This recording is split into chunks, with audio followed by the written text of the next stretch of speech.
Hi everybody, Martyn at Flicking Feathers again today, and I'm tying a fluorescent soldier palmer.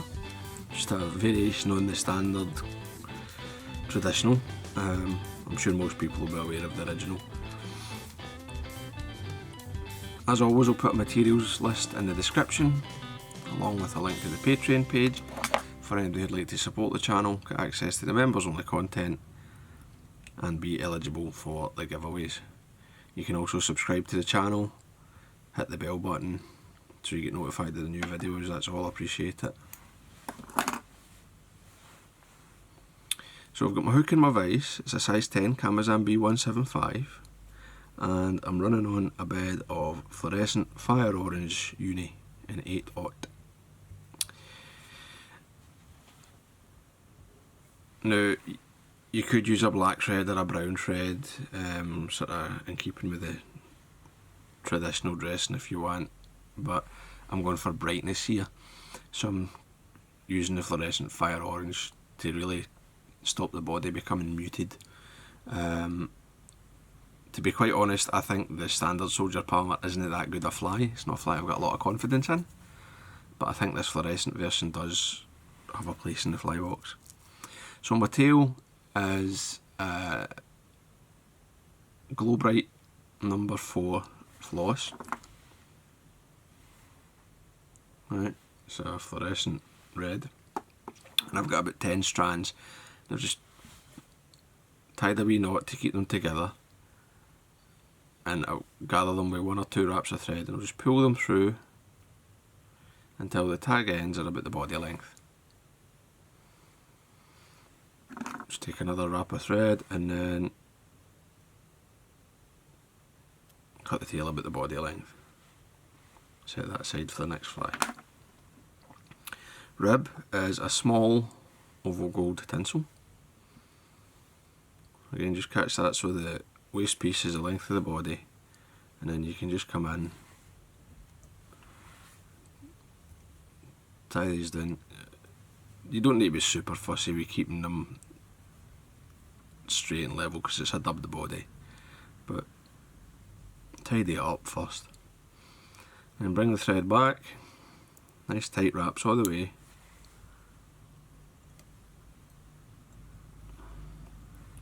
And we're ready for the body material.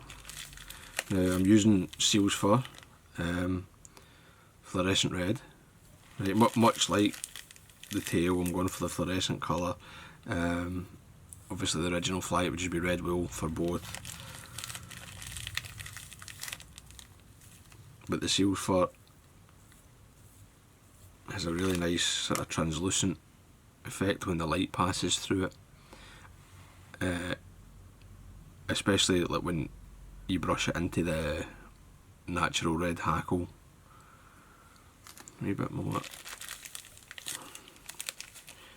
It gives a very nice effect.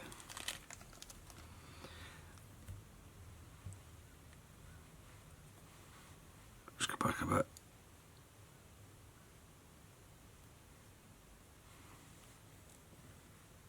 And you need to leave yourself 2 or 3 mil at the front.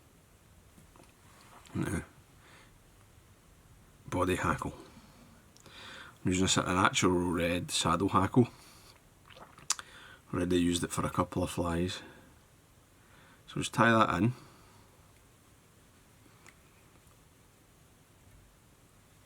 And I just tidied up the whole area while I was going. A couple of wraps at the front, and then down the body. Just don't like that there somehow.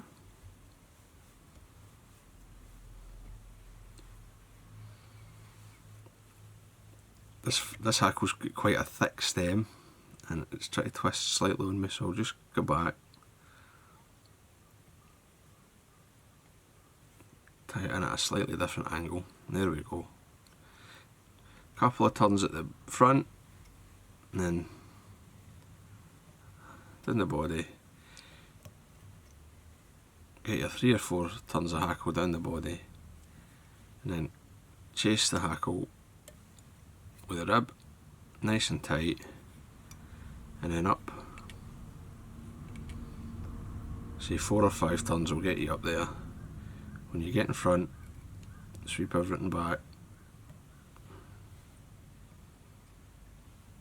take a full turn, tie everything off.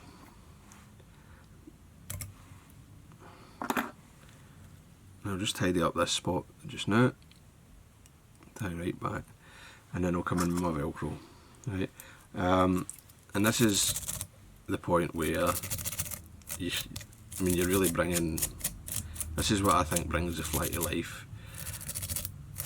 As I've said before, that you need to think about, when you're tying a wet fly or looking at a wet fly, you've got to imagine there's light passing down from above and the fish is viewing it from below,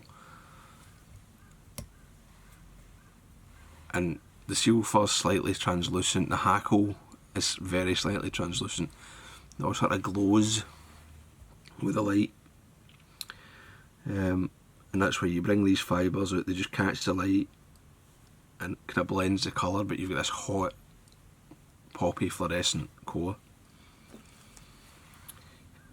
Head hackle, just a red game hen, just same colour as the body hackle. Just got to tie it in by the tip.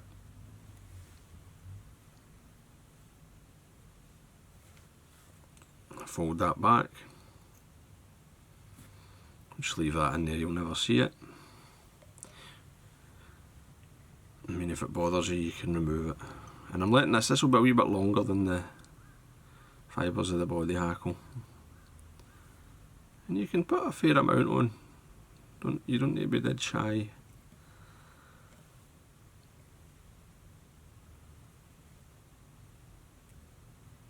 When you think you've got enough, bend the hackle over the thread, get it tied off, fold everything back, just draw everything back, build your wee neat head, keep your thread tight, pop that away, then you can whip finish.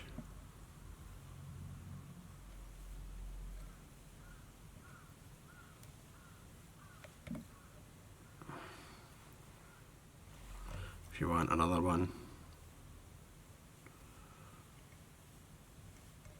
just for security,